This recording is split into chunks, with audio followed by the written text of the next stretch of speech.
हाँ, तुम दोनों ने रीड कर ली यूजफुल इकोनॉमिक लाइफ और रेसिडुअल वैल्यू? जी सर। सर ये रेजिडुअल वैल्यू समझ नहीं आया। अमाउंट जो, भाई देखो यूजफुल इकोनॉमिक लाइफ एंड होगी ना, जैसे 10 साल खत्म हो गए, कंप्यूटर्स का एस्टिमेट किया था कि 10 साल चलेंगे, उसके बाद वो जी अंदाजन कितने के बिक जाएंगे, वो रेसिडुअल वैल्यू होती है। सही है। ठीक है सर। अच्छा, डेप्रिशिएबल अमाउंट कभी कभी वर्ड वो यूज कर सकता है, तो ये भी जरूरी है। अच्छा, ये जो 900 लिखा है ना, इसमें 9000 है एक्चुअली, ये जीरो ऐड कर देता हूँ मैं इस पे।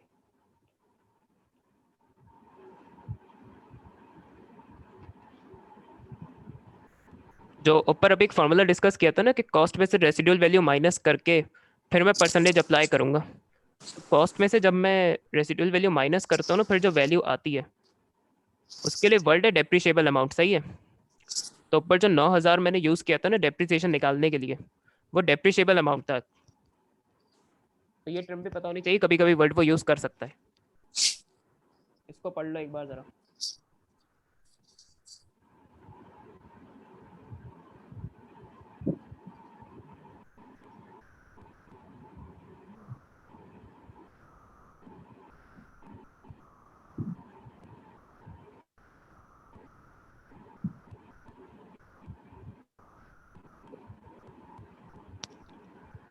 डेप्रिशिएबल अमाउंट क्लियर है तुम दोनों को? जी सर। जी सर। सही है। अब जो असल है ना, जो दूसरा मेथड है जो कि सबसे ज़्यादा टेस्ट होता है, वो रिड्यूसिंग बैलेंस है सैडली, और ये स्टूडेंट्स को मुश्किल भी लगता है थोड़ा। हसान, कुछ रिकॉल कर सकते हो मेमोरीज रिड्यूसिंग बैलेंस की ओ लेवल में? सर मुझे मुझे तो इतना याद है सर कि हर साल जो है वो अलग अलग जो है वो वैल्यू डेप्रिशिएट रिड्यूस है। चलो, इतना भी याद है ना, सीरियसली काफ़ी है, कोई मसला नहीं है, मैं बताता हूँ उसमें होता क्या है। ये ऐसे समझ नहीं आएगा, मैं बातें करूंगा इस पे, तो मैं इसको कई तरह करके दिखाता हूँ उन लोगों को। बस ये जगह काफ़ी है इसकी।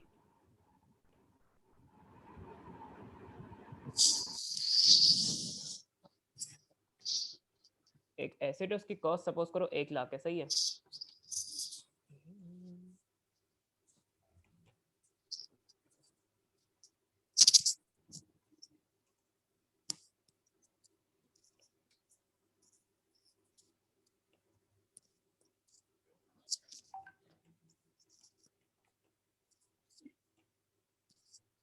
रेट ऑफ डेप्रिसिएशन है 10%। सही है। अभी सिंपल केस रखते हैं ज़रा।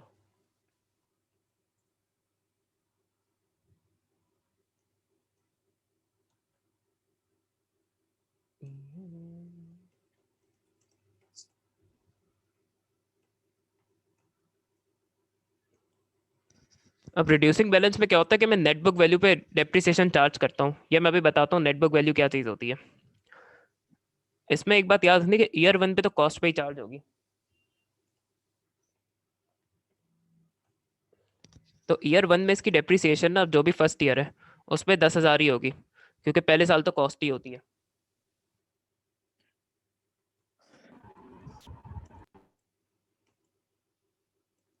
अच्छा, अब एक साल में जब भी ईयर 1 के ही एंड चल रहा है, तो अभी मैंने टोटल डेप्रिसिएशन इस पे कितनी चार्ज की है सिर्फ एक साल में? 10,000। 10,000। तो कॉस्ट माइनस एक्यूमुलेटेड डेप्रिसिएशन ये लिखा हुआ है ऊपर। कॉस्ट में से अगर मैं एक्यूमुलेटेड डेप्रिसिएशन या टोटल डेप्रिसिएशन माइनस कर दूं, तो नेट बुक वैल्यू आ जाती है 90,000 सर। अब 90,000। 90,000 पे लगेगा ना नेक्स्ट ईयर? 90,000 पे लगेगा।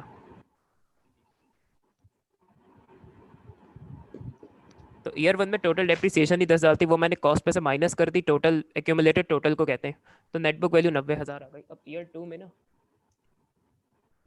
इस 90,000 पे 10% लगेगा। इन्विटेशन तो नहीं है? नहीं नहीं, 9,000 आएगा सर। 9,000 आएगा। 81,000 हमारी वैल्यू है। अब एन बी ईयर 2 में ना,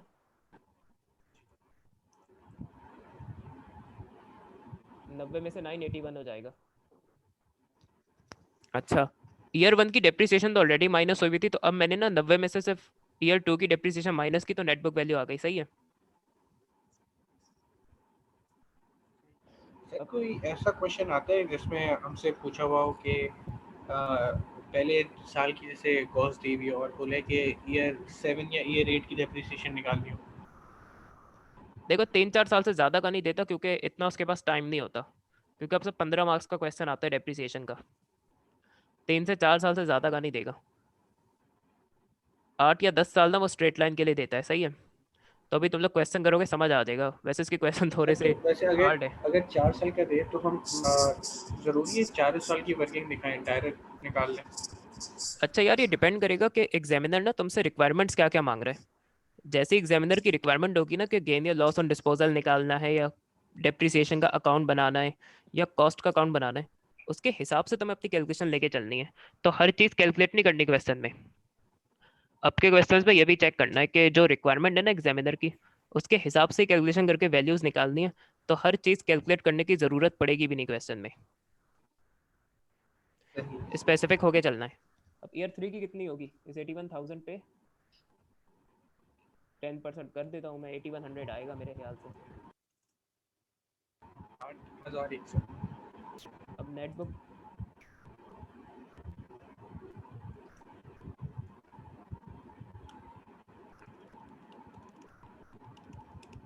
72,900। 72,900। अभी फिलहाल मैं इसके लिए यही रुकना चाहूँगा। तो हर साल ना नेट बुक वैल्यू पे हम डेप्रिसिएशन चार्ज करते हैं रिड्यूसिंग बैलेंस मेथड में। जो सबसे इजी अप्रोच है वो ये वाली, इस तरह वर्किंग अगर कर लो तो ज़िंदगी आसान रहेगी इसमें। मगर होता इसमें ये भी है।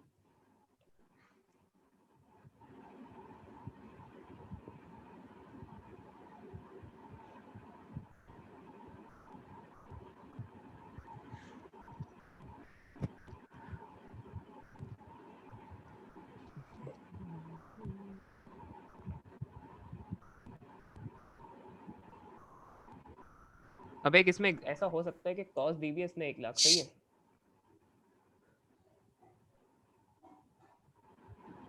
और रिक्वायरमेंट है कि उसे नेट बुक वैल्यू ना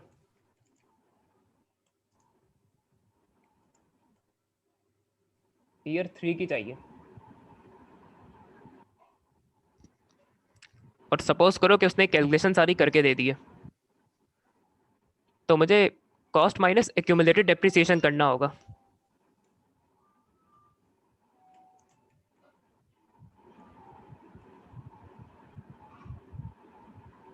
अच्छा, तो मुझे अगर कॉस्ट दी हुई है ना, और उसमें नेट बुक वैल्यू ईयर 3 की निकाल दी है, तो उसमें से मुझे तीनों सालों की डेप्रिसिएशन माइनस करनी होगी। ईयर 1 की 10,000 है, टोटल निकालूंगा मैं।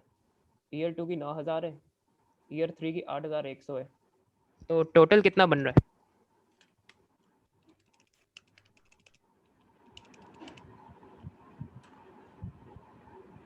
सर 27,100। अच्छा, 27,100 बन रहा है। अब नेट बुक वैल्यूज की इस तरह आएगी कि कॉस्ट 1 लाख है, तो कॉस्ट में से ना अगर मुझे ईयर 3 के एंड में नेट बुक वैल्यू चाहिए, तो तीनों सालों की डेप्रिसिएशन माइनस करनी होगी। इस चीज़ को कहते हैं क्यूमुलेटेड डेप्रिसिएशन। 32,900।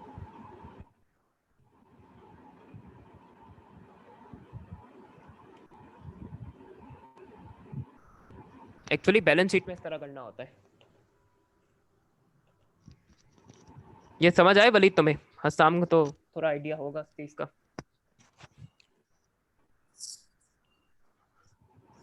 हाँ वलीद, तुम्हें समझ आई ये चीज़? नहीं सर। नहीं समझ आया? देखो, अगर मुझे कॉस्ट दी हुई है 1 लाख ना, और मुझे जी। नेट बुक वैल्यू से चाहिए 3 साल के बाद की, और ये भी जी। क्वेश्चन में एज्यूम कर लेते हैं कि तीनों सालों की तुम्हें डेप्रिसिएशन दी हुई है, क्योंकि कॉस्ट माइनस एक्यूमुलेटेड डेप्रिसिएशन है टोटल डेप्रिसिएशन से ना नेट बुक वैल्यू आती है किसी भी साल की। तो कॉस्ट है मेरी जी। 1 लाख। अब एक्यूमुलेटेड डेप्रिसिएशन ना, क्योंकि मुझे ईयर 3 की नेट बुक वैल्यू चाहिए, तो कॉस्ट में से ना मुझे तीनों सालों की डेप्रिसिएशन माइनस करनी होगी टोटल। वो चीज़ कहलाएगी एक्यूमुलेटेड डेप्रिसिएशन। ये तीनों सालों की तुम्हें डेप्रिसिएशन या दी हुई है, इन तीनों को ऐड कर लो, तो 3 साल की टोटल डेप्रिसिएशन आ जाएगी। जी सर। फिर कॉस्ट में से वो मैं 3 साल की टोटल डेप्रिसिएशन या एक्यूमुलेटेड डेप्रिसिएशन माइनस कर दूँ तो ईयर 3 के एंड की नेट बुक वैल्यू आ जाएगी। तो सर ये जो जो टोटल कॉस्ट जो 1 लाख रुपए दी हुई है, हाँ ठीक है, तो उसमें से आप जो है ना ये जो मतलब सर इसमें से आप जो ये ब्रैकेट्स में जो वैल्यू लिखी है 10,900 और 8,100, ये आप इस टोटल 1 लाख रुपए में से माइनस करेंगे। हाँ, ये मैंने अलग अलग हर साल की डेप्रिसिएशन निकाली थी और क्वेश्चन में एज्यूम कर हम्म, लेते हैं कि उसने खुद ही दी हुई है वैल्यूज, एमसीक्यूज में होता है इस तरह। जी और फिर वो कहता है कि ईयर 3 की हम नेट बुक वैल्यू निकाल लें। तो कॉस्ट में से तीनों सालों की डेप्रिसिएशन माइनस करनी होगी तो आपकी नेट बुक वैल्यू आएगी जाके ईयर 3 के एंड में, ठीक है सर। क्योंकि cost minus accumulated depreciation is equal to net book value चल रहा है। अब यहाँ ये हो रहा था कि हर साल की डेप्रिसिएशन है कॉस्ट में से माइनस किए जा रहे हैं, तो यहाँ मुझे टोटल निकालना नहीं पड़ा। ओके। अच्छा, अगर ये चाहो तो नोट कर लो वरना मैं इरेज कर रहा हूँ।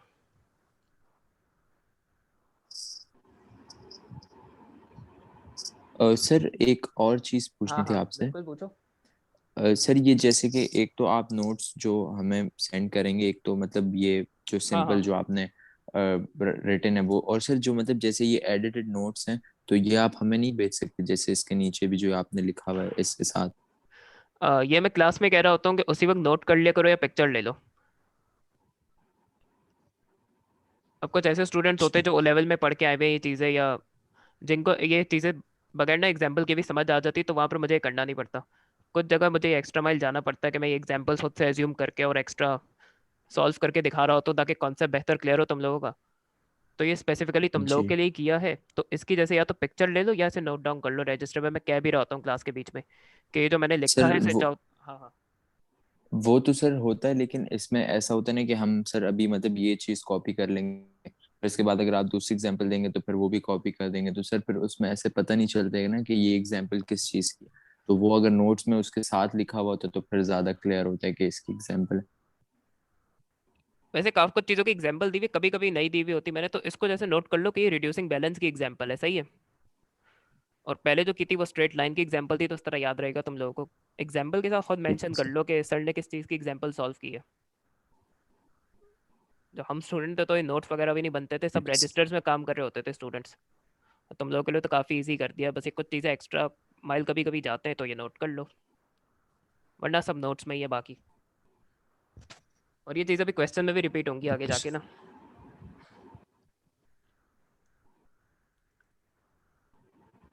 कर लो नोट या पिक्चर ले लो तो फिर बताओ मुझे, मैं फिर आगे कंटिन्यू करूँ। सर पिक्चर ले ली। ले ली ना। हसाम तुमने नोट कर लिया या पिक्चर ले ली इसकी जो एग्जाम्पल की है? सर नोट क्या है? सही है ना, रिड्यूसिंग बैलेंस की एग्जाम्पल है ये।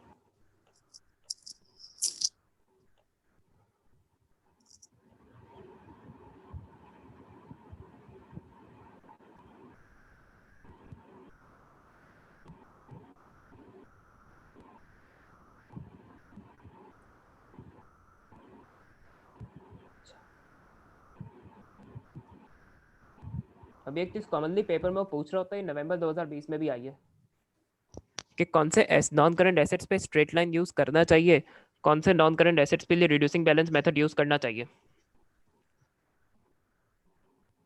तो ऐसे एसेट्स जो कि सिमिलर है, क्योंकि स्ट्रेट लाइन में हर साल डेप्रिसिएशन सेम रहेगी जबकि रिड्यूसिंग बैलेंस में चेंज हो जाती है, इस स्टेटमेंट से तो एग्री करते हो ना तुम दोनों। जी सर। तो ऐसे एसेट्स जो similar level of benefit provide करे, अब जैसे फर्नीचर है, वो ऑलमोस्ट अब 10 या 15 साल आपको सिमिलर लेवल का बेनिफिट ही देगा फर्नीचर। ये चेयर्स हैं, टेबल है, सोफे हैं, उनकी इनको ये नहीं होता कि शुरू में बेनिफिट बहुत ज़्यादा दे रहे बाद में कम दे रहे, तो उनका similar level of economic benefit रहता है ओवर यूजफुल इकोनॉमिक लाइफ। तो उनके लिए स्ट्रेट लाइन मेथड ज़्यादा अप्रोप्रिएट है कि हर साल सेम डेप्रिसिएशन चार्ज हो। वेरेज आपकी ये जो मोटर व्हीकल्स है और मशीनरी है, गाड़ी भी जब नई नई आती है तो वो ज़्यादा बेनिफिट देती है कि शुरू में उसे ज़्यादा चला सकते हैं, ज़्यादा यूज़ कर सकते हैं, उससे ज़्यादा बेनिफिट ले सकते हैं। जब गाड़ी और ट्रक वगैरह पुराने हो जाते हैं तो फिर उनको बीच बीच में रोकना पड़ता है, रेस ज़्यादा देना पड़ता है, तो आगे वो फिर आपको कम बेनिफिट पहुंचा रहे होते हैं। तो उन एसेट्स के लिए रिड्यूसिंग बैलेंस ज़्यादा अप्रोप्रिएट है, क्योंकि रिड्यूसिंग बैलेंस में तुम लोगों ने देखा होगा कि शुरू में डेप्रिसिएशन ज़्यादा है, बाद में depreciation charge over time reduce होता जा रहा है।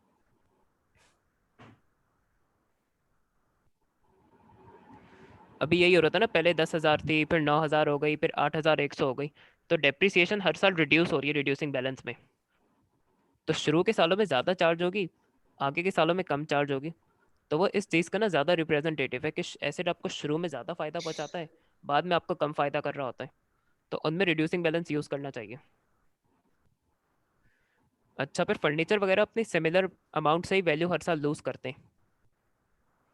वेरेस गाड़ी है या कंप्यूटर है, जैसे ही डब्बा खोलो या गाड़ी शोरूम से बाहर निकल जाए, उसके फ़ौरन कुछ लाख वैल्यू गिर जाती है। यही होता है ना। जी सर। तो उन एसेट्स के लिए रिड्यूसिंग बैलेंस ज़्यादा अप्रोप्रिएट है कि जो शुरू में ज़्यादा वैल्यू लूज़ करते हैं, बाद में गाड़ी की वैल्यू उतनी नहीं गिरती। अच्छा, स्ट्रेट लाइन का एक लिमिटेशन ये है कि शुरू के सालों में ना रिपेयर एंड मेंटेनेंस नहीं आता नॉन करंट एसेट्स में। जब एसेट पुराना हो जाता है तो फिर उस पर रिपेयर एंड मेंटेनेंस का इशू फ्रीक्वेंट हो जाता है, सही है। जैसे पुरानी गाड़ी है तो उस पर रिपेयर एंड मेंटेनेंस ज़्यादा करानी पड़ती है, पुराने ट्रक हैं तो उस पर रिपेयर एंड मेंटेनेंस ज़्यादा करानी पड़ती है। इवन सोफे वगैरह भी जब फर्नीचर पुराना हो जाता है तो थोड़ा उस पर कलर वगैरह कराना पड़ता है। सोफे दब जाते तो उसको थोड़ा काम कराना पड़ता है उस पर। तो उस चीज़ के लिए ना स्ट्रेट लाइन तो अकाउंट फॉर नहीं करता, क्योंकि हर साल सेम डेप्रिसिएशन चार्ज होती है। यह पॉइंट थोड़ा सा मुश्किल है। रिड्यूसिंग बैलेंस में ये होता है कि शुरू में सच रिपेयर एंड मेंटेनेंस कॉस्ट नहीं आती, तो डेप्रिसिएशन ज़्यादा शो हो रही होगी फाइनेंशियल स्टेटमेंट्स में, जैसे 10,000 है और 9,000 है। आगे जब डेप्रिसिएशन कम हो जाएगी आगे के सालों में ना, तो रिपेयर एंड मेंटेनेंस ज़्यादा शो हो रही होगी उसमें। ये मैं बताता हूँ ज़रा।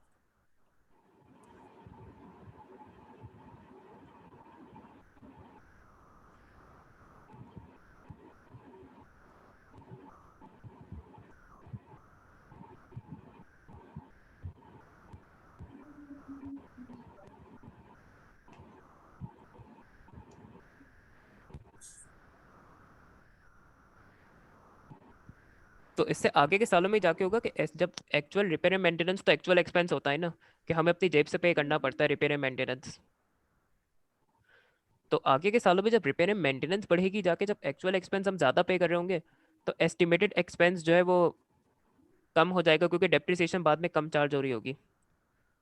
तो इससे ना even amount of expense charge होगा। जब शुरू में रिपेयर एंड मेंटेनेंस कम है तो डेप्रिसिएशन ज़्यादा शो हो रही है। आगे जब डेप्रिसिएशन कम हो गई है तो एक्चुअल रिपेयर एंड मेंटेनेंस की वैल्यू ज़्यादा शो हो रही होगी। तो एक्सपेंस का ना एक इवन अमाउंट जो हम चार्ज कर रहे होंगे, तो इस चीज़ के लिए भी रिड्यूसिंग बैलेंस ज़्यादा अप्रोप्रिएट है। ये पॉइंट समझ आए तुम लोगों को? ये लिखा हुआ थोड़ा सा यहाँ डिस्क्रिप्शन भी लिख दिया इसका। और इसके सेशन का टाइम खत्म हो रहा है, लेस देन 1 मिनट, जल्दी बताओ तुम लोग। हसन, जी सर। ये समझ आया पॉइंट जब मैं दूसरी मीटिंग स्टार्ट कर रहा हूँ? जी सर समझ मीटिंग का टाइम खत्म हो रहा है क्योंकि। और कोई गायब नहीं हो ना, फौरन ही लिंक भेज दूंगा 1 सेकंड में।